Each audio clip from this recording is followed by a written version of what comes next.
Бројот на заболени од дијабетес во Република Македонија е во пораст.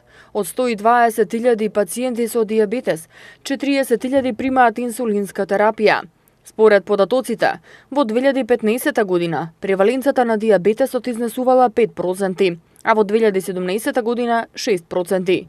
На еден диагностициран постои еден кој не е диагностициран и не знае дека има болеста, истакна директорката на Универзитетската клиника за ендокринологија Саша Јовановска-Мишевска на одбележувањето на 14 ноември, Светскиот ден на дијабетесот.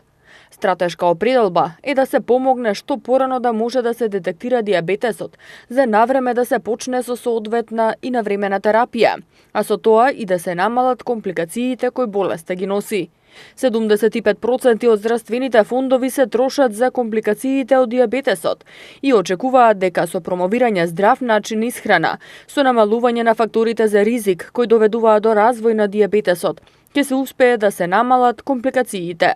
Во тек е тендерска постапка за обезбедување на годишните количини на инсулинска терапија за болните и воведување 3 нови типови инсулин од најнова генерација, меѓу кои еден е за деца до 14 години, а тоа е Трисибата. Во Македонија 500 деца на возраст до 14 години се заболени од дијабетес. Следен чекор е обезбедувањето сензорни мерачи за шеќер во крвта, што ќе помогне во контролата на гликемијата кај децата и кај бремените жени кои го имаат гестацискиот дијабетес. Министерството за здравство од оваа година го укина паралелниот увоз на инсулинот, со што ќе се обезбеди квалитетен инсулин.